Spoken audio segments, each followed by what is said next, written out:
Okay, once again, good morning to all of you.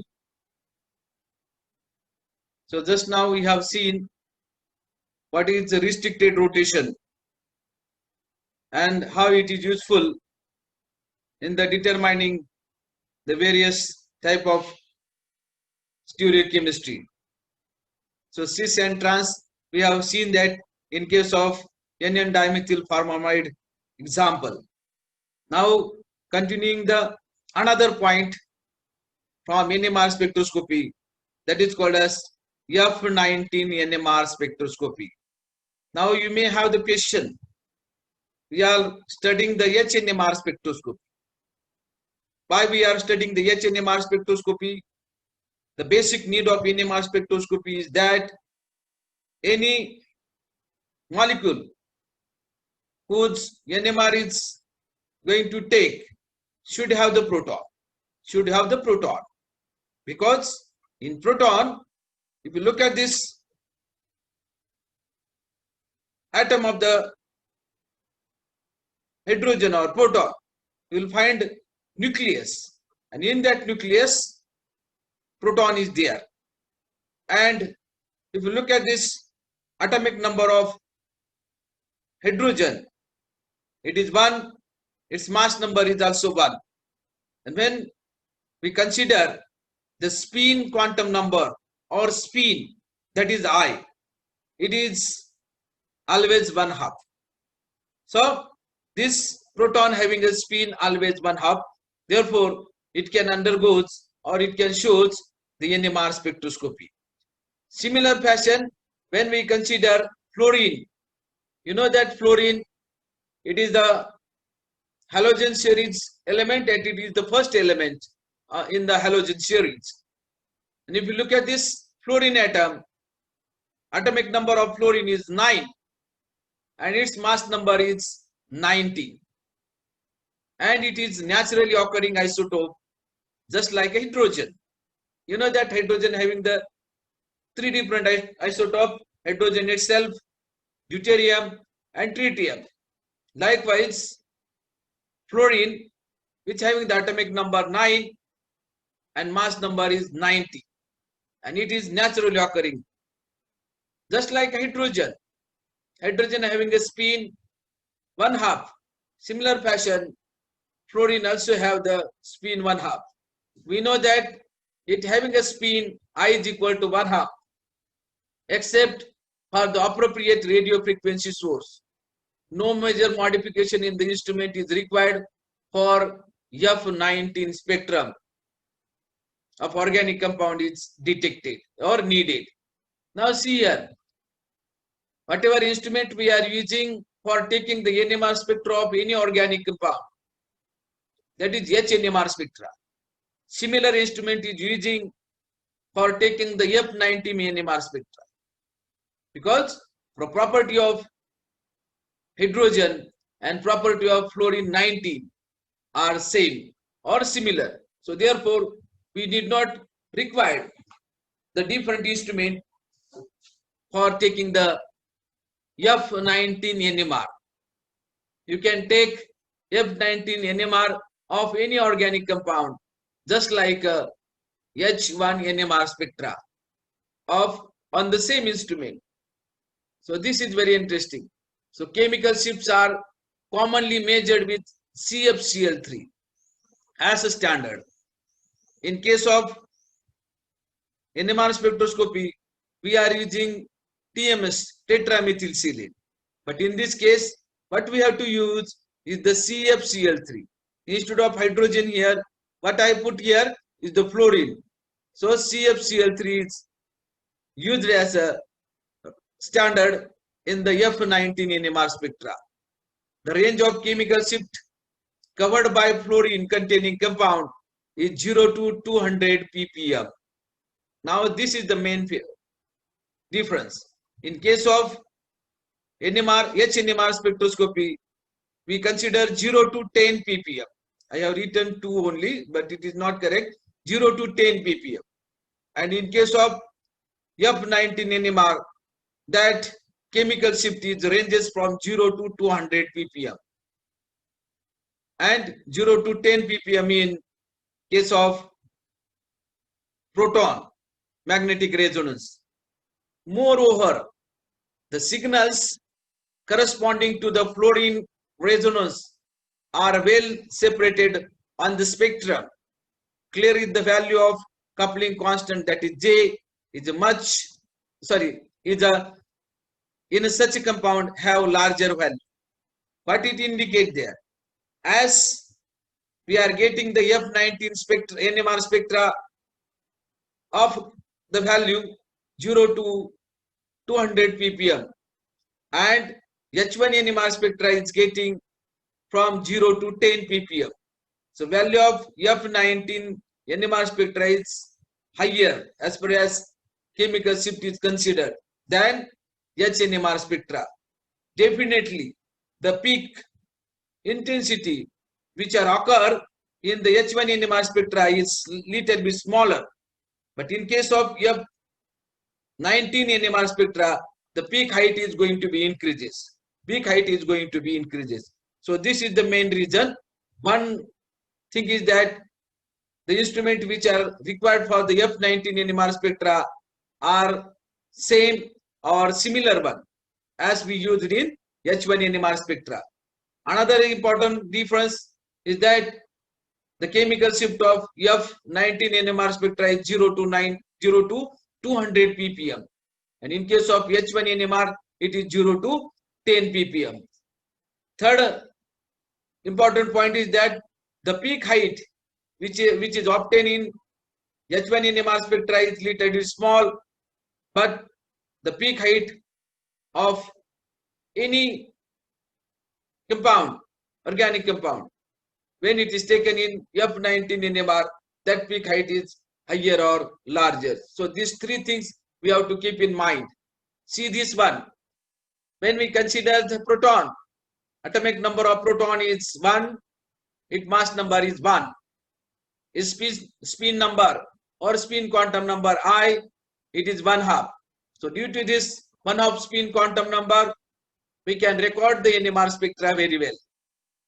Now we have to consider these things in F19, whose atomic number is 9 and its mass number is 19. And if you look at the spin quantum number of F19, definitely it is 1/2. So therefore, as it having the spin quantum number 1/2, definitely shows the F19 NMR spectra. Look at this. There are three different things that we have to consider here. Geminal FF coupling ranges from 43 to 370 CPS. CPS means cycle per second. Cycle per second. Now see here, whatever fluorine atoms are there, one fluorine atom attached to this carbon atom, and same fluorine atom is attached to the same carbon atom. So this type of coupling or this kind of type of coupling is called as two bond coupling, or you can say that FF coupling in geminal coupling. So this is the geminal coupling, and this geminal coupling, when it is observed in fluorine, and it is occur at 43 to 370 CPS cycle per second. Another way you look at this hydrogen, both hydrogens are there. These two hydrogens which are here, they are also showing the geminal coupling, but that coupling that value are less. So this is the first things when we are having the geminal FF coupling. Just like hydrogen coupling in case of HNMR spectroscopy, proton NMR spectroscopy. Similar fashion, geminal coupling is there in FF coupling. Another things, fissional coupling. When we have the fissional coupling, it is also called as F dash C dash C dash F. It means that 4 atom coupling. 1, 2, 3, 4. So 4 atom couplings are there. Or you can say 1, 2, 3. So 3 bond coupling is there. So 3 bond coupling or 4 atom coupling. This type of coupling is called as fissional coupling. And when we have this fissional F-F coupling, and it ranges from 0 to 29 CPS, 0 to 39 CPS, cycle per second, CPS. So this is about this cis-fissional. Likewise, we have the trans-fissionals, F.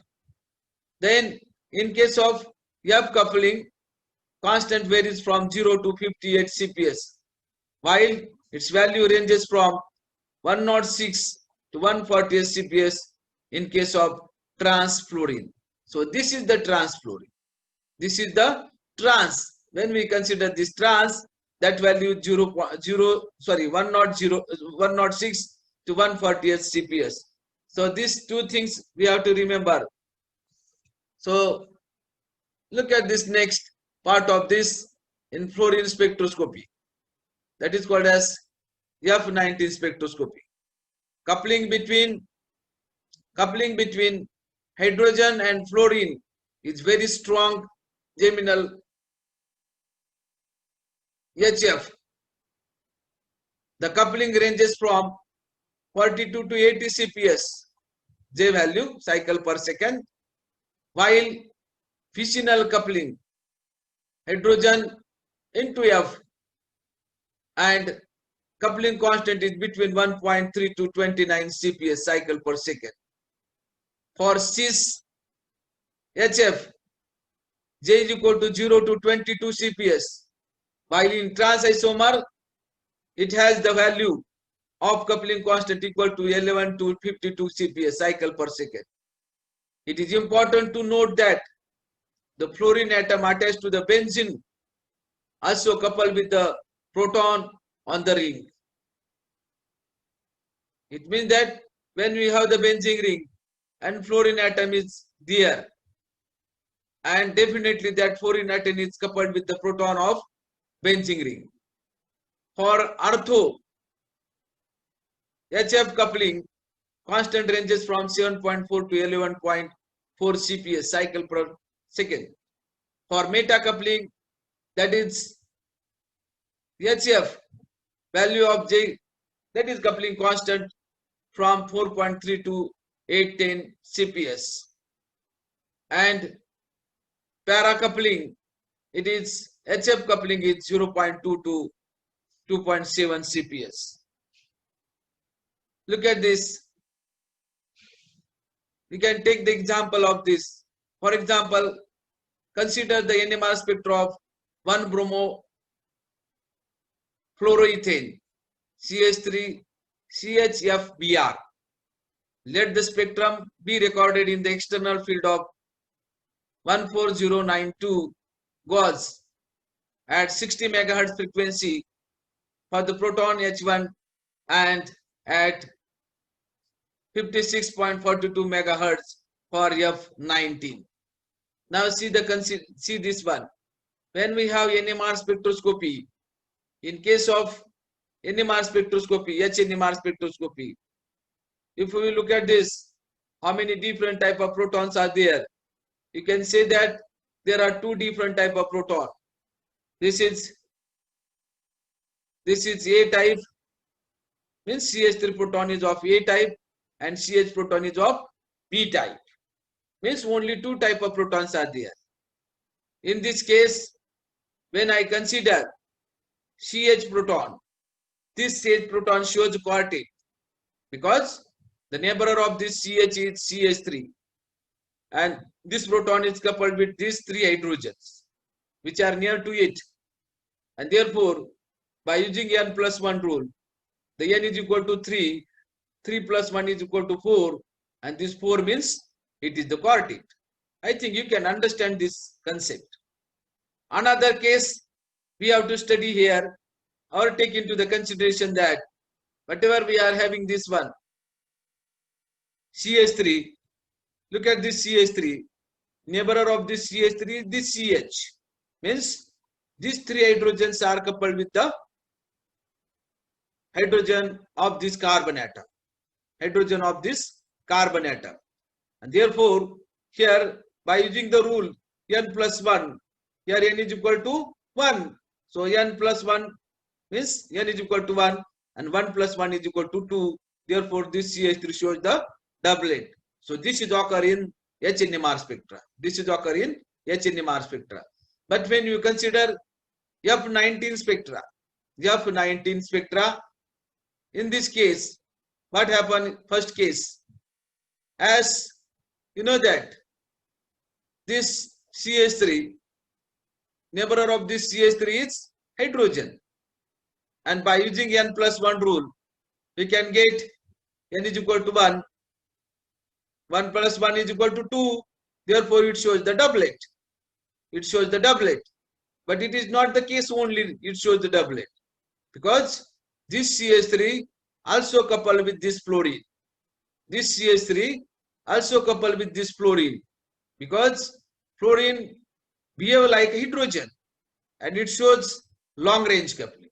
It shows long range coupling. And this long range coupling means, again, we have to split this CH3 into the different way. By using n plus 1 rule, if you consider here n is equal to 1, 1 plus 1, 2, again it shows the doublet. So this hydrogen shows the doublet with respect to CH3. This fluorine also shows the doublet with respect to CH3. It means that this shows the doublet and another shows the doublet. So CH shows the doublet and F also gives the doublet. So for this CH3, you will get double doublet. So one doublet of this and another doublet due to this. So one doublet is due to this, another doublet is due to this. Therefore, it is called as double doublet. It is called as double doublet. If you consider another case, means whatever we have this proton, that is CH. Now this CH will couple with this fluorine because it acts as a hydrogen. And by using n plus 1 rule, 1 plus 1 is equal to 2. 2 means it is the doublet. So it shows the doublet. So doublet is obtained due to the presence of fluorine here. And look at this CH3. By using n plus 1 rule, n is equal to 3. 3 plus 1 is equal to 4. So quartet. So you can get here doublet due to the fluorine and quartet due to the CH3. So you can say doublet of quartet. So doublet of quartet. So this is the main use of this fluorine 19 NMR spectroscopy. So just like a H1 NMR spectroscopy, we have F19 NMR spectroscopy. What is the basic difference? Already we have seen in the first slide. But by taking the example of this 1-bromofluoroethane, we can get the idea about the impact of F19. In first case, H1 NMR, we got only quartet and doublet. That the things related to the H1 NMR spectroscopy. But when we consider F1 NMR spectroscopy, definitely we can get double doublet, and another case we are getting doublet of quartet. So doublet of quartet and doublet of double doublet. Remember here, whenever this kind of situation is coming in the problem, some compound showing the double doublet or doublet of quartet, in that case, it means that the proton definitely couple differently with the neighbor, because this is the neighbor of this CH and this is the neighbor of this CH. So ultimately, if you consider this 1 and this 3, 3 plus 1, 4, 4 plus 1, 5, so it shows a quintet or pentet. But actually, this is not observing. It is showing separately. It is showing separately. One is showing doublet, another showing the quartet. So doublet of quartet, and in this case, double doublet. But this kind of situation will not be observed in the spectra taken in the H1 NMR spectra. So this is the main things regarding F19 NMR spectra. Just we keep in mind that F, that is fluorine, having atomic number 9 and its mass number is 19, and it is the isotope of fluorine. Its spin quantum number is 1/2. No doubt it is having that one. Another important thing is that whatever chemical shifts observed in NMR spectroscopy, HNMR spectroscopy, it is 0 to 10 ppm, but in case of F19 NMR spectroscopy, it's observed 0 to 200 ppm. The value which are there, that is which is very higher. So that the things that we have to consider very well. So by using these things, we have finished this point, and I think you can understand the concept very well. If you have any doubt, any problem, you can see this again. I have used this